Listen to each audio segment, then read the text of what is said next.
नमस्कार, मैं हूं आपके साथ अनंत। महज कुछ घंटे और बाकी हैं और उत्तर प्रदेश चुनाव के नतीजे आपके सामने होंगे। साथ ही साथ 5 राज्यों के विधानसभा चुनाव में जनता ने क्या तय किया अपने वोट की शक्ति के द्वारा, ये भी आपके सामने हो जाएगा। लेकिन उससे पहले टाइम्स नाउ, नवभारत और वीटो के एग्जिट पोल में वो तस्वीर आपको हमने दिखा दी है कि चुनावी रुझान क्या रहने वाले हैं। जनता के बीच में क्या क्या मुद्दे रहे जो जिन्होंने असर किया, जनता के बीच में कौन कौन से वो चेहरे रहे जिनका भरोसा जनता के बीच बना, और अगले 2 घंटे तक आपको एक एक करके हर एक चुनावी राज्य का पूरा हाल हम लोग बताएंगे। और सबसे पहले शुरुआत करते हैं जनसंख्या के लिहाज से या विधानसभा सीटों के लिहाज से सबसे बड़े प्रदेश उत्तर प्रदेश के साथ। उत्तर प्रदेश के आंकड़े हमारे सर्वे के दौरान क्या कहते हैं। सर्वे महत्वपूर्ण इसीलिए क्योंकि अभी तक के तमाम जो सर्वे हुए हैं उन सर्वेज में सबसे बड़ा sample size times now, Navbharat और वीटो के सर्वे का रहा है और इसलिए सत्यता ज्यादा विश्वसनीय है। आप देखिए कि आंकड़े क्या कहते हैं। उत्तर प्रदेश की 403 विधानसभा सीटें हैं। बीजेपी अलायंस जो है 225 सीटें हासिल करते हुए दिखाई पड़ रहे हैं। समाजवादी पार्टी 151 सीटें हासिल करते हुए दिखाई पड़ रही है। बहुजन समाजवादी पार्टी 14 सीटों पर थम सकती है। कांग्रेस लड़की हूं लड़ सकती हूं नारा दिया, लेकिन 9 सीटों पर कांग्रेस खत्म हो सकती है, तो वहीं बाकी जो अन्य है वो 4 सीटों पर रह सकते हैं। इस बीच पूरी कवायद ये थी कि जो और परसेप्शन भी था कि बीजेपी और समाजवादी पार्टी के बीच ये सीधा मुकाबला है, लेकिन इस मुकाबले में इस हमारे आंकड़े में बीजेपी विजयी होती हुई दिख रही है। लेकिन सिर्फ सीटों तक बात नहीं बनेगी, आपको वोट प्रतिशत भी जानना चाहिए कि किस पार्टी ने कितना वोट प्रतिशत हासिल किया।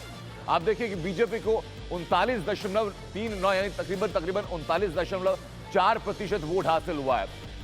समाजवादी पार्टी को 35.3% वोट हासिल हुआ है। वोट परसेंटेज में बहुत फर्क नहीं है और 2017 से आप कंपेयर करेंगे तो 2017 से बीजेपी का वोट शेयर गिरा है, लेकिन समाजवादी पार्टी का वोट शेयर भी बढ़ा है सीटों के साथ साथ। बहुजन समाज पार्टी का 13.38% वोट शेयर अभी तक नजर आ रहा है। कांग्रेस महत्वपूर्ण है कि कांग्रेस का पिछली दफा लगभग 8% के आसपास वोट शेयर था, लेकिन इस दफा 7.76% वोट शेयर बचा हुआ है। ये अभी तक के आंकड़े सामने आ रहे हैं।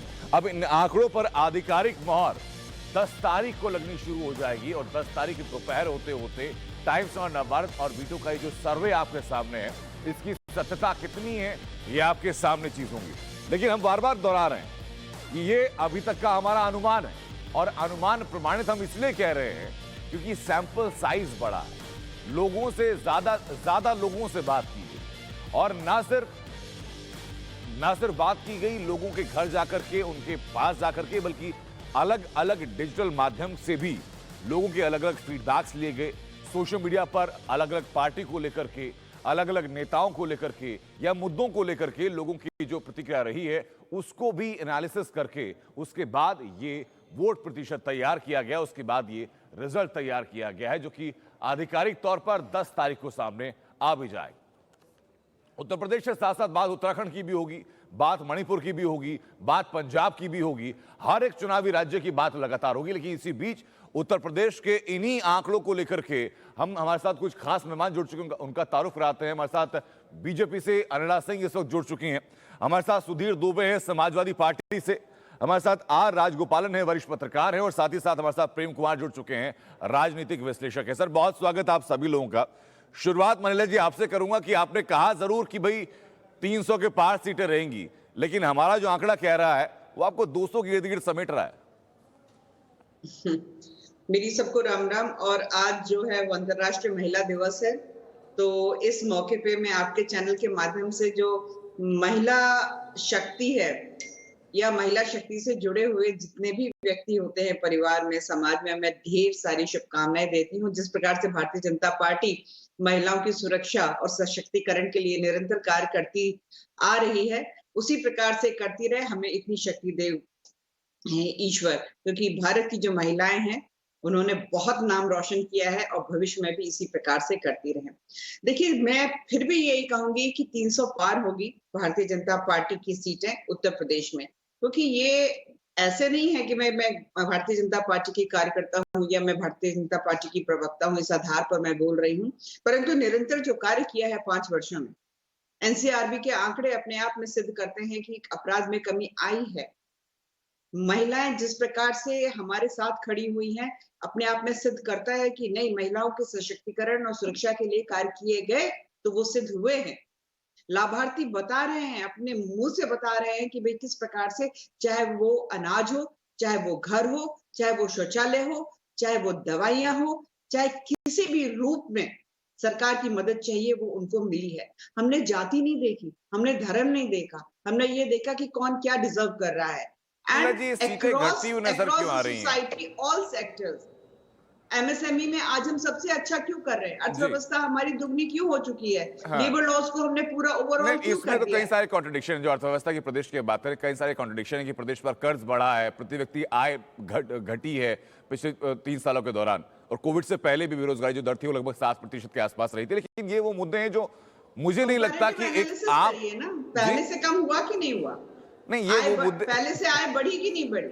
तो कोरोना से 2 साल से हम जूझ रहे हैं। हाँ। परंतु क्या कोरोना इसलिए मैंने कोरोना से पहले के आंकड़ों की बात की है, मैंने कोरोना के बाद के आंकड़ों की बात नहीं की अनिला जी, इसलिए मैंने, लेकिन ये वो मुद्दे हैं जो कि मुझे नहीं लगता कि एक आम वोटर जब वोटिंग करने जाता है या मतदान केंद्र के दौरान होता है तो उसको इन तमाम चीजों से मतलब होता है, आंकड़ों से मतलब होता है, परसेप्शन की लड़ाई ज्यादा होती है। सुधीर दुबे जी, मैं जानना चाहूंगा आपसे कि लगातार नारा दिया गया कि 2 महीने शेष आ रहे हैं अखिलेश, फिर 1 महीना शेष आ रहे हैं अखिलेश, लेकिन अब आते आते अखिलेश के तो जो एग्जिट पोल सामने आया है इसमें तो कह रहे हैं कि नहीं आ रहे अखिलेश।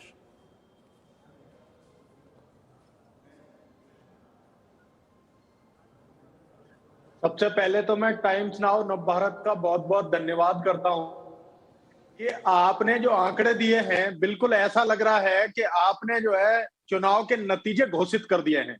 तमाम जो है न्यूज चैनल्स और तमाम सर्वे रिपोर्ट्स में कहीं कहीं वेरिएशन दिखाया गया है 10 से 15 सीटों का, लेकिन आपने जो आंकड़े दिए हैं बिल्कुल ऐसा लग रहा है कि आज हम 10 मार्च में बैठे हैं और बिल्कुल जो है नतीजे घोषित हो गए हैं। अरे भाई, ये जल्दी किस बात की आपने तो हमने 24 घंटे पहले बता दिया था। आने वाले 2 दिनों में जी, आने वाले 2 दिनों में आपको फिर ये लगेगा कि अब आने वाले 2 दिनों में अखिलेश जी आ रहे हैं। हाँ। और बाबा जी उत्तर प्रदेश से जा रहे हैं।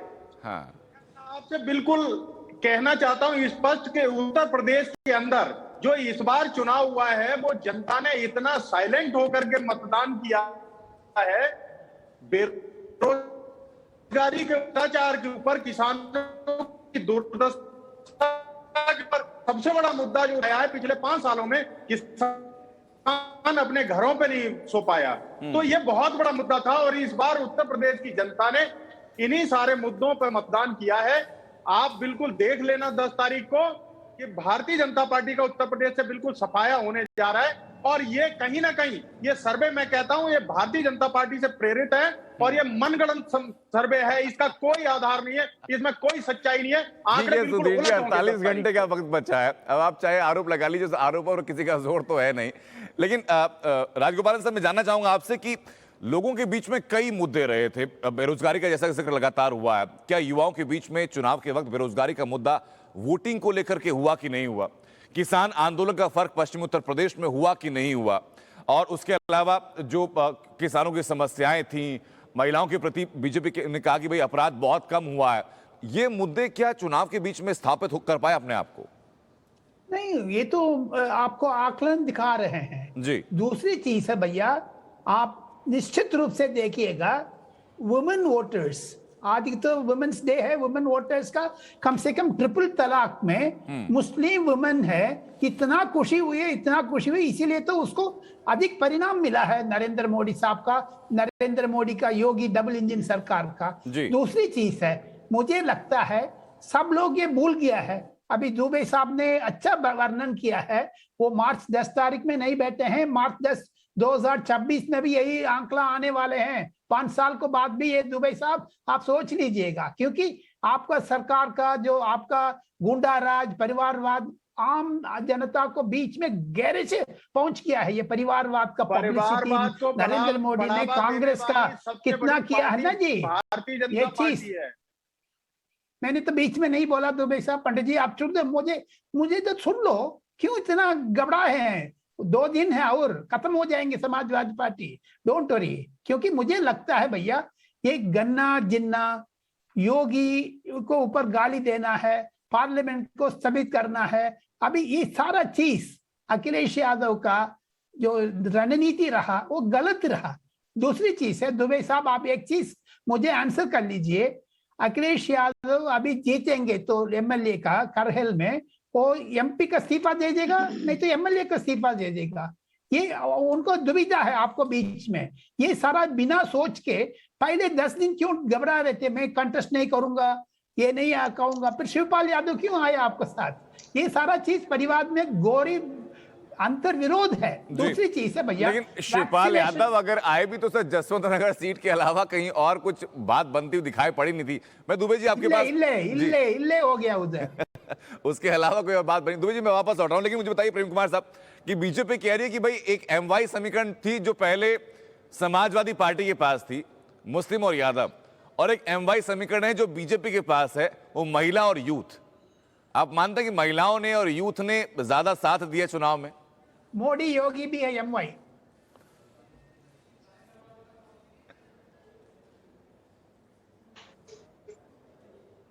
प्रेम कुमार जी मैं समझ नहीं पाया, प्रश्न रिपीट करेंगे? मेरा सवाल यह कि सर अब तक एमवाई समीकरण की जो बात की जाती थी उसको परिभाषित किया जाता था समाजवादी पार्टी के लिए मुस्लिम और यादव वोट बैंक के तहत, उसको दोबारा पुनर्परिभाषित किया बीजेपी ने अपने लिहाज से कि महिला और यूथ।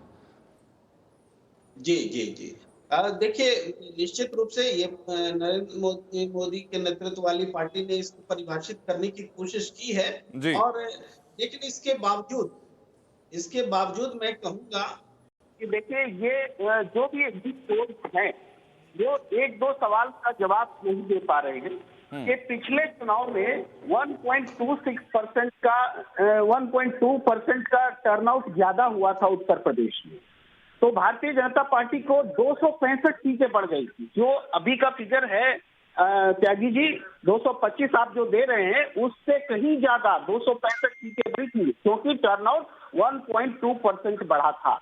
इस बार टर्नआउट 0.66% घटा है। तो क्या एक ही पार्टी को उस समय भी फायदा होगा और एक ही पार्टी को इस समय भी फायदा होगा? मैं कहता हूं पूरा जो ट्रेंड है चुनाव का, हाल का मैं उदाहरण देता हूं, जब जब वोट परसेंट बढ़ता है बीजेपी को फायदा होता है, वोट परसेंट घटता है बीजेपी को नुकसान होता है। छत्तीसगढ़ में 0.68%। देखिए ना सर, बीजेपी के नुकसान तो हो रहा है पिछले विधानसभा चुनाव के मुकाबले, और इस विधानसभा चुनाव के जो एग्जिट पोल सामने आ रहे हैं, लग रहा है कि जैसे आरक्षित से फर्श पर आ चुके हैं, जीत भले ही हो। जी जी बिल्कुल, मैं इस बात को कह रहा हूं कि इस हिसाब से सर्वे जो आंकड़े हैं वो बता रहे हैं कि बीजेपी की सीटें कम हो रही हैं। अब क्वांटम ऑफ लॉस पर अलग अलग आर्गुमेंट बैठेंगे। मैं कुछ और उदाहरण देता हूं, जैसे छत्तीसगढ़ में 0.68% टर्नआउट कम हुआ तो बीजेपी 49 सीट से 15 सीटों पर आ गई। राजस्थान में 0.98% वोट कम हुए तो बीजेपी जो है 163 से 73 सीटों पर आ गई। आप झारखंड में 1.26% टर्नआउट कम हुआ, बीजेपी 35 से 25 सीट पर आ गई, सत्ता से बाहर हो गई। इसी तरह से हरियाणा में भी बीजेपी का जो है हालांकि वहां 8.5% के करीब वोट कम हुआ था टर्नआउट, लेकिन बीजेपी को बहुत कम आया नंबर, एक सहयोगी दल मिला। बस तो मैं एक चीज बीच में संशोधित करना चाहूंगा प्रेम कुमार जी, आप चाहें तो उस पर आगे चर्चा कर भी सकते हैं कि छत्तीसगढ़ की जो संरचना है, राजनीतिक संरचना, खासतौर उत्तर प्रदेश की राजनीतिक संरचना के साइज में जमीन आसमान का फर्क है। तो मैं काम करते हैं कि उत्तर प्रदेश को अलग अलग रीजन में बांट लेते हैं हम लोग, और अलग अलग रीजन की तरह से बात करते हैं। हम लोग पश्चिम उत्तर प्रदेश की अलग से बात कर लेते हैं, हम लोग रोहेलखंड की अलग से बात कर लेते हैं, हम लोग बुंदेलखंड की अलग से बात कर लेते हैं, अवध, सेंट्रल और पूर्वांचल की अलग अलग बात कर लेते हैं। तो एक एक करके हम लोग बात करते चलते हैं कि सबसे पहले बात होती है पश्चिम उत्तर प्रदेश की, जो गन्ना बेल्ट कही जाती है। पश्चिम उत्तर प्रदेश में कुल मिला के 97 सीटें रही, 50 से 51 सीटें बीजेपी को मिलती दिखाई पड़ रही हैं। समाजवादी पार्टी 40 से 42 सीटों पर काबिज होती दिखाई पड़ रही है। कांग्रेस के पास 2 से 3 सीटें, तो बहुजन समाज पार्टी 3 सीटों पर अपना संतुष्टि कर सकती है, तो अदर्स के पास 1 से 2 सीटें आ सकती हैं। लेकिन यहां पर आप देखिए कि जो दोनों पार्टियां हैं, बीजेपी और अलायंस और समाजवादी पार्टी और अलायंस, समाजवादी पार्टी ने इस बार अखिलेश यादव ने ये अपना ट्रम्प कार्ड चला था कि उन्होंने किसी बड़ी पार्टी के साथ अलायंस ना करके अलग अलग क्षेत्रीय पार्टियों के साथ अलायंस किया। उसका पश्चिम उत्तर प्रदेश में फायदा मिल रहा है कि नहीं मिल रहा है, इस पर हम लोग चर्चा करेंगे। लेकिन इसी बीच रोहेलखंड की बात कर लेते हैं। बीजेपी और अलायंस उन 52 सीटों में से 30 से 33 सीटें हासिल करते हुए दिखाई पड़ रही हैं। तो इन 52 सीटों में से समाजवादी पार्टी 14 से 17 सीटें हासिल करती हुई दिखाई पड़ रही है। बीएसपी के पास 1 से 2 सीटें आ सकती हैं, कांग्रेस के पास 2 सीटें आने की संभावना इन 52 सीटों में से, जबकि अदर्स यहां कोई परफॉर्म नहीं कर पाएंगे। पश्चिमी उत्तर प्रदेश और रोहिलखंड के बाद हम लोग आगे बढ़े, उससे पहले इन्हीं 2 क्षेत्रों पर हम लोग बात कर लेते हैं। और सबसे पहले राजगोपालन सर, मैं आपसे जानना चाहूंगा कि उत्तर प्रदेश में, पश्चिमी उत्तर प्रदेश को खासतौर पर कहा जाता है कि गन्ना बेल्ट है, ये किसानों की बेल्ट है, लेकिन लंबे समय तक, सालों तक जो किसान आंदोलन चला, अगर किसान आंदोलन का फर्क होता तो क्या बीजेपी को इतनी सीटें यहां पर हासिल होती हुई दिखाई पड़ती? नहीं, ये इसीलिए तो प्रधानमंत्री ने माफी मांगा है, मैंने वापस ले रहा हूं कानून बिल का। हाँ। किसान कानून बिल का वापस लिया, ठीक टाइम पर लिया था। सपोज 1 हफ्ते आगे पीछे कर दिए होते नरेंद्र मोदी ने, इतना परिणाम नहीं मिलते। दूसरी चीज है, ये गन्ना जिन्ना, ये काम शुरू किया था अखिलेश यादव ने, इसीलिए परिणाम है। तीसरी चीज है, योगी आदित्यनाथ का जो दबदबाव है, इसीलिए तो नरेंद्र मोदी ने कहा Yogi plus UP is equal to उपयोगी।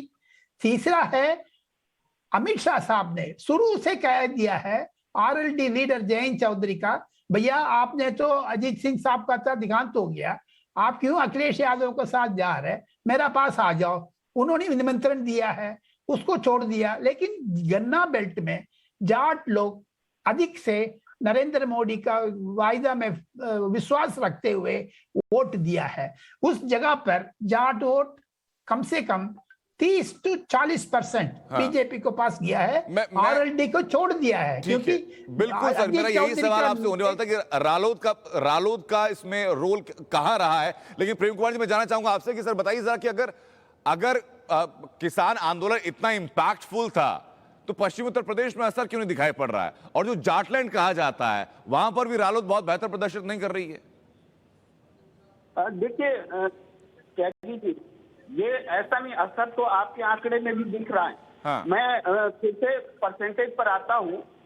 जो पहला और दूसरा फेज था उसमें 1% का टर्नआउट हुआ था, और उस हिसाब से आपके आंकड़े कह रहे हैं कि जो समाजवादी पार्टी गठबंधन को फायदा और बीजेपी को नुकसान। और टर्नआउट जो है, मैं बीजेपी के संदर्भ में ज्यादा बोल रहा हूँ कि जब टर्नआउट कम होता है तो उसको नुकसान होता है। तो नुकसान तो आप भी दिखा रहे हैं।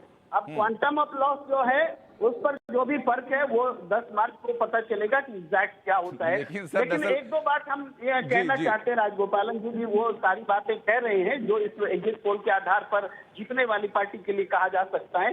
इसका आंकड़ा उलट भी हो जाए ना तो भी बहुत सारे आर्टिकल लिखे जा सकते हैं। ये भी बात है।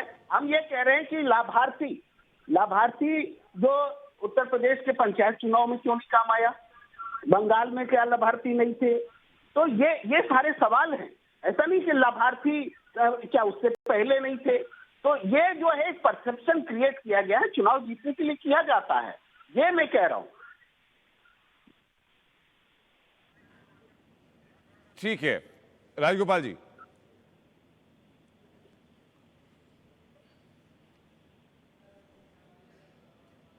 नहीं सुन पा रहे।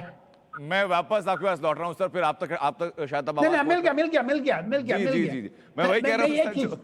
नहीं, प्रेम कुमार साहब को आदर दे देंगे, नमस्ते कह देंगे। प्रेम कुमार जी 48 घंटे वेट कर लीजिए, जो भी आप बोला है उसको उल्टी लेना पड़ेगा आपने, क्योंकि हकीकत है इतना करोड़ों रुपया जमा करके 8 लोग ने जो एग्जिट पोल किया है, 8 तो गलत नहीं होगा ना जी। सेकंड थिंग, 8 लोग ने 8 लाख लोगों से मिला है, कितना संपर्क किया है, नतीजा दिखा रहे हैं। जो अखिलेश यादव का भीड़ कम हुआ है 1-2 जगह पर, आप उसको मान करके जाना पड़ेगा। तीसरी चीज है, इसमें कांग्रेस को तो आज मैं लड़की हूं, लड़ने सकती हूं करके ये बोल रही थी, वो किधर है आजकल? लड़ने का जमीन छोड़ दिया है। सो देयरफॉर ओवरऑल देखोगे, कोशिश कर रहे हैं कि कांग्रेस के भी कोई प्रवक्ता जल्दी हमारे साथ जुड़े हो, वो भी इस बारे में जवाब दें। मनोला जी आपके पास मैं लौटूंगा मैम, लेकिन उससे पहले 2 और क्षेत्रों के पहले जो रुझान रहे हैं अभी तक के वो बता देते हैं कि सबसे पहले अब अवध की बात कर लेते हैं। कुल मिलाकर 98 सीटें अवध रीजन में, और अवध रीजन चूंकि श्रीराम की धरती भी कही जाती है, उसमें बीजेपी को 61 से 64 सीटें मिल सकती हैं। समाजवादी पार्टी यहां पर 30 से 34 सीटों पर सिमट सकती है। बीएसपी 2 से 3 सीटें हासिल कर सकती है, कांग्रेस को महज एक सीट से संतोष यहां करना पड़ सकता है। अवध रीजन जहां कुल मिलाकर के 98 सीटें हैं और इन 98 सीटों का लेखा जोखा ये आ रहा है। उसके लिए जो सेंट्रल यूपी है, सेंट्रल यूपी का लेखा जोखा क्या रहा वो आप देखिए कि सेंट्रल यूपी में कुल मिलाकर के 35 विधानसभा सीटें आती हैं, 20 से 21 सीटें बीजेपी हासिल कर सकती है। समाजवादी पार्टी और अलायंस को 11 से 15 सीटें हासिल हो सकती हैं। कांग्रेस 1 से 2 सीट पर सिमट सकती है, जबकि बीएसपी अगर ज्यादा से ज्यादा बेहतर प्रदर्शन कर पाई तो 1 सीट सेंट्रल उत्तर प्रदेश में हासिल कर सकती है। यह आपने अवध और सेंट्रल उत्तर प्रदेश का ये लेखा जोखा जाना कि अब तक पार्टियों का प्रदर्शन यहां क्या रहा है। मैं सीधा नरेंद्र जी आपका रुख करना चाहूंगा। इससे पहले आप कुछ कहना चाहती है, अपनी बात आप कीजिए, उसके बाद फिर मैं सवाल करूंगा आपसे। जी देखिए, ऐसा है कि हम कोई सा भी फेज उठाकर देख लें, कोई सा भी क्षेत्र उठाकर देख लें उत्तर प्रदेश का, जो कॉमन चीज आपको दिखाई देगी, जो चाहे पश्चिम से लेकर आप पूरब तक आप देख लें, चाहे उसको किसी भी हिस्से में डिवाइड कर ले, रोहिलखंड, बुंदेलखंड, अवध, सेंट्रल उत्तर प्रदेश, ये जो चुनाव हुआ है ना, ये योगी वर्सेस भोगी का हुआ है, धर्म वर्सेस अधर्म का हुआ है, उपवास वर्सेस विलास का हुआ है, विकास वर्सेस कयास का हुआ है। तो ये लोग तो कयास ही लगाते रह गए कि भाई देखो ऐसा है, ऐसा ऐसा, तो हम जीत जाएंगे। विकास वगैरह तो कुछ हुआ ही नहीं है। 1.5 एक्सप्रेसवे लेकर ये लोग घूम रहे थे, 5 एक्सप्रेसवे बन रहे हैं। एशिया का सबसे बड़ा एयरपोर्ट जो है, इंटरनेशनल एयरपोर्ट जो है, वो मेरे प्रदेश में बन रहा है। महिला आज अगर सशक्त तो महसूस कर रही हैं, चाहे वो मुस्लिम महिलाएं हो, चाहे वो हिंदू हो, चाहे किसी भी जाति धर्म से आती हुई हो, तो क्या कौन सी कयास लेकर बैठे हुए हैं ये। और जिस प्रकार से आस्था को सम्मान मिला है, मैं तो हमेशा कहती हूँ कि जरूरी है अपने जहन में राम को जिंदा रखना, क्योंकि पुतले जलाने से कोई रावण मरा नहीं करते हैं। जो मानसिकता रही है इनकी, जिन्नावादी जो मानसिकता रही है, क्या उत्तर प्रदेश के जो लोग हैं उसको नकार सकते थे? बिल्कुल नहीं नकार सकते थे। मैं ये कहती हूँ कि हर धर्म में अच्छे बुरे लोग होते हैं, परंतु आप तुष्टिकरण की राजनीति करोगे तो तुष्टिकरण को जो लात मार के निकाला है उत्तर प्रदेश से, तो और जब हम लोग ग्राउंड पर गए तो लोगों ने स्वीकारा कि केंद्र की योजनाओं का और राज्य की योजनाओं का फायदा हमें मिला।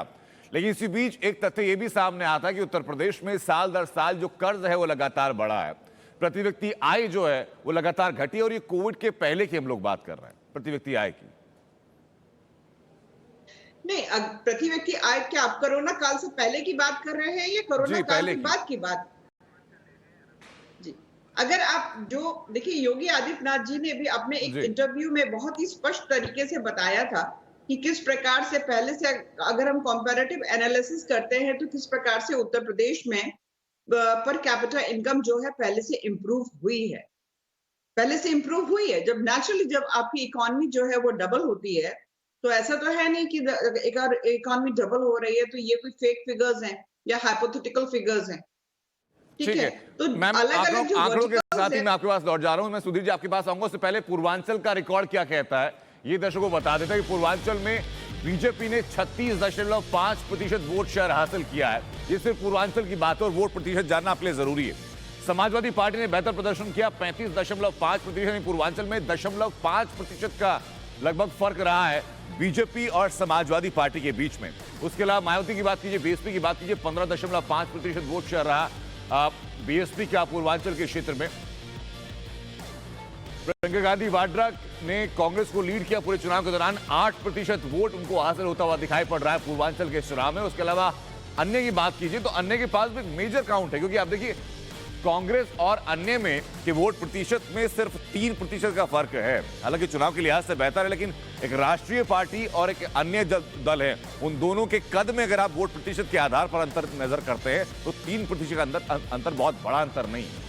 ये इन टोटल आपको बता रहे हैं कि पूर्वांचल में किसको कितने वोट प्रतिशत मिल रहे हैं और साथ ही साथ पूर्वांचल में सीटों का आंकड़ा क्या रहा है ये भी आपको अब से कुछ ही देर में बताएंगे। लेकिन प्रतिशत इसलिए क्योंकि अब से पहले जो हमारे मेहमान प्रेम कुमार जी हमारे साथ बने थे, उनका लगातार फोकस इसी पे था कि प्रतिशत पर आप बात कीजिए कि प्रतिशत वोट शेयर घटा है कि बढ़ा है। उनका कहना यह था कि अगर वोट प्रतिशत घटता है तो उसका सीधा इंपैक्ट पड़ता है बीजेपी के ऊपर। सुधीर जी हमारे लगातार बने हुए, दुबे जी बताइए जरा कि चाहे पश्चिमी उत्तर प्रदेश की बात कीजिए, बुंदेलखंड की बात कीजिए, बुंदेलखंड में जब सूखा पड़ा था आपकी सरकार के दौरान सरकार की काफी किरकिरी हुई थी उस दौरान, अवध की बात कीजिए, पूर्वांचल की बात कीजिए, हर जगह पिछड़ती हुई नजर क्यों आ रही है समाजवादी पार्टी? ये माना जा सकता है कि सीटें कम हो, लेकिन उत्तर प्रदेश के अलग अलग 7-8 जो रीजन बनाए गए उनमें से 2-3 रीजन ऐसे होते जहां पर कि आपको बढ़त हासिल होती।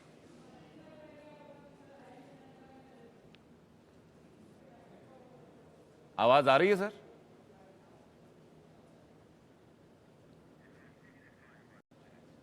मैं उस क्वेश्चन का मैं ले लूंगा, मैं जवाब दे दूं। मैं आ रहा हूं सर आपके पास। अगर सुधीर जी के पास आवाज अगर पहुंच पा रही हो। नहीं, आवाज बंद हो जाएगी, परसों और भी बंद हो जाएगी। सुधीर जी आवाज आ रही है अब तक सर? अच्छा, मैं वापस करेक्शन हम लोग फिक्स करने की कोशिश कर रहे हैं। राजगोपालन जी जवाब दीजिए सर। नहीं, जो आपने कहा है जी,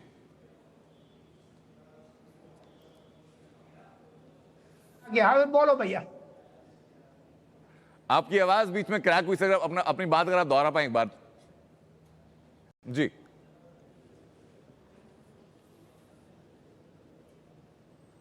नहीं, अखिलेश यादव का बिल्कुल दबदबाव है एक दो जगह पर, नो डाउट, क्योंकि उनके पिताजी का, नेताजी का, मुलायम सिंह यादव का श्रेय है।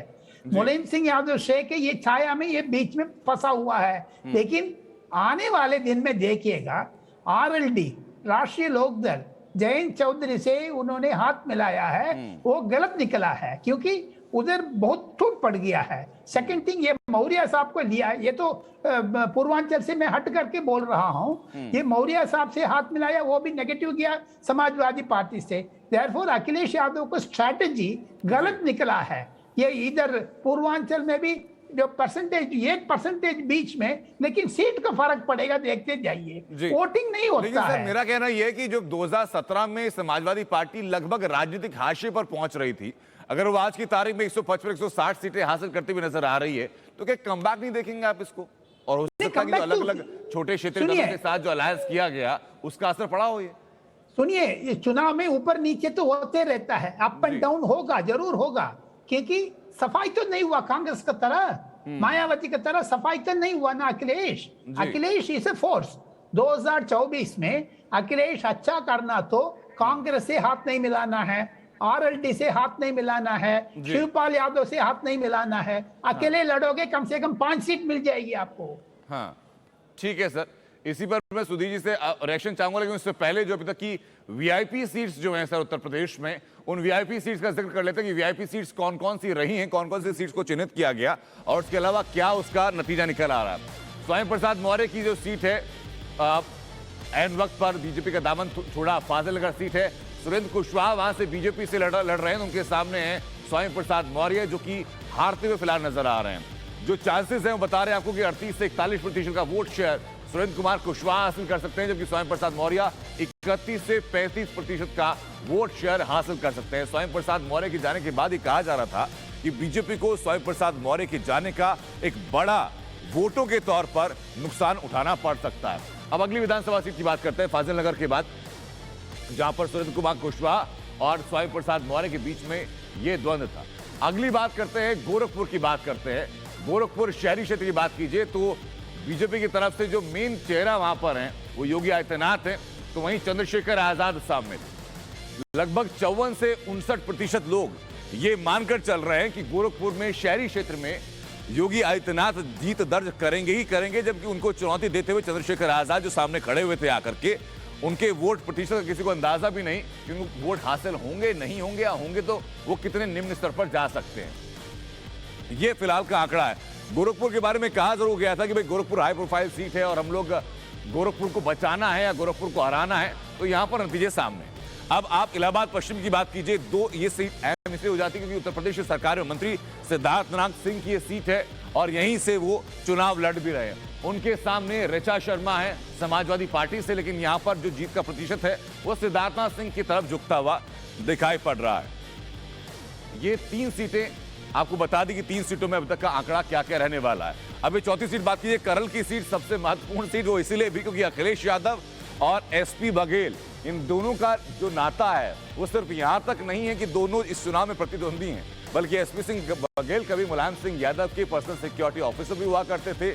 वहां से राजनीति का बढ़ा, समाजवादी पार्टी में ज्यादा जगह मिली, उसके बाद पारी बदली, बीजेपी में शामिल हुए और कई अहम पद इनको दिए गए। जिस वक्त अखिलेश यादव ने करल से लड़ने का ऐलान किया गया था, उस ऐलान के बाद एसपी सिंह बघेल को चुना गया था कि वो करल से जाकर के अखिलेश यादव के सामने ये द्वंद्व लड़ेंगे। अब यहां पर लेकिन एसपी बघेल के लिए मुश्किलें खड़ी होती दिखाई पड़ रही हैं।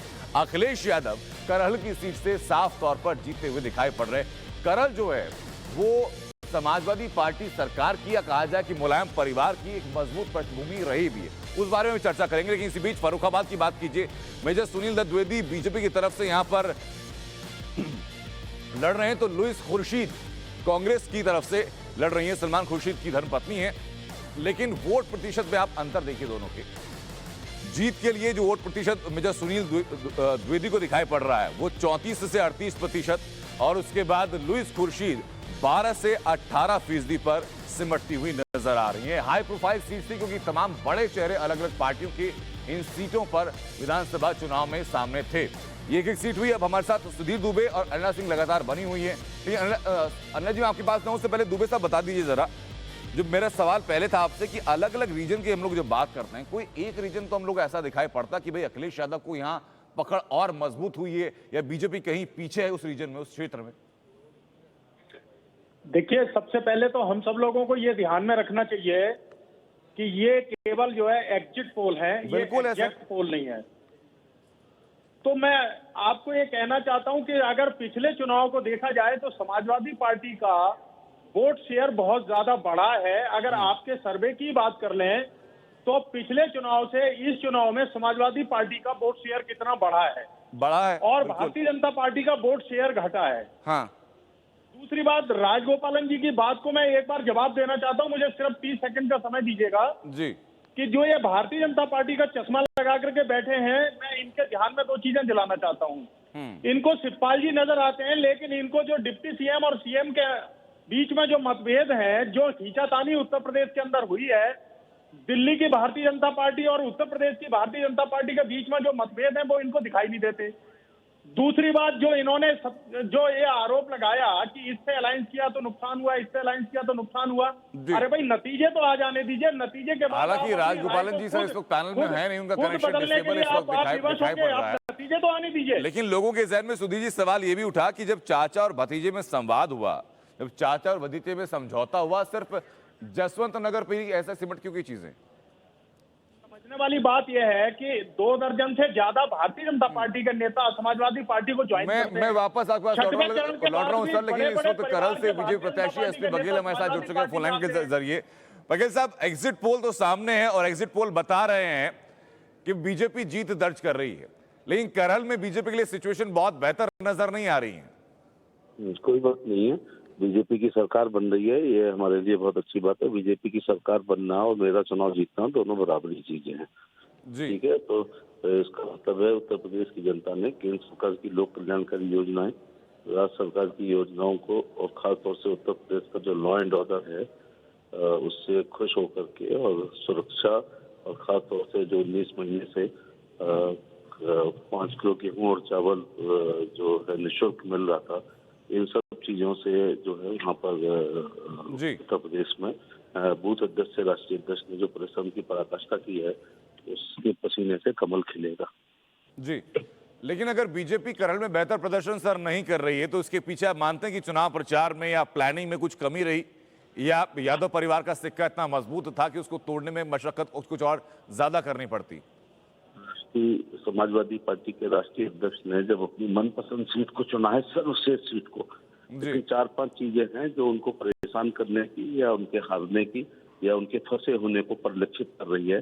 नंबर 1 बात है, उन्होंने नॉमिनेशन वाले दिन ये कहा था कि मैं अब 40 दिन बाद केवल सर्टिफिकेट लेने आऊंगा, तो भारतीय जनता पार्टी और हम लोगों ने ऐसा घेरा कि 6वें दिन उनको आना पड़ा। ये देखिए, राजनीतिक लफाजी की थी और उसको थूक के चाटना पड़ा उनको।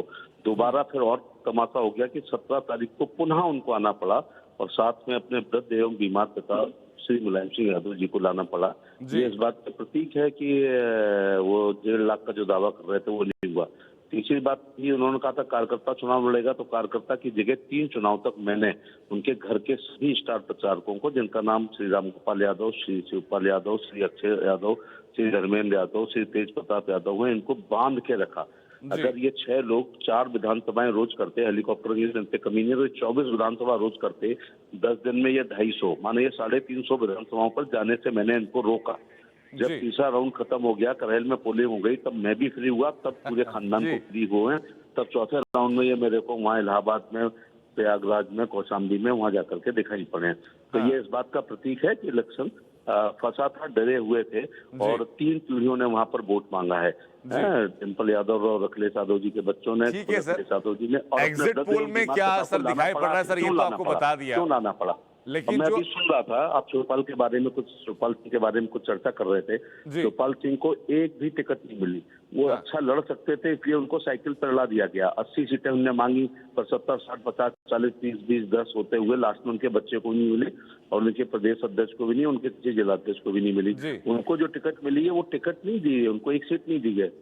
He was the best candidate for Jaswant Nagar, that's why उनको लड़ा करके अपनी सीट को जिताने का कोशिश करी है उन लोगों ने, जी। उसको लड़ा के। ठीक है सर, और बहुत बहुत जिस दिन, शुक्रिया बघेल वो साहब आए आपका। थे, पूरा खानदान आया था करेल में। जी, उस जी, दिन जी, शिवपाल जी। यादव बात को पूरी कीजिए। कुर्सी भी नहीं मिली थी, हत्था मिला था। ये उनकी हैसियत है उनके निगाह में। हाँ। हत्था, कुर्सी के हत्थे पर बैठने को उनको मजबूर हुआ 17 तारीख को।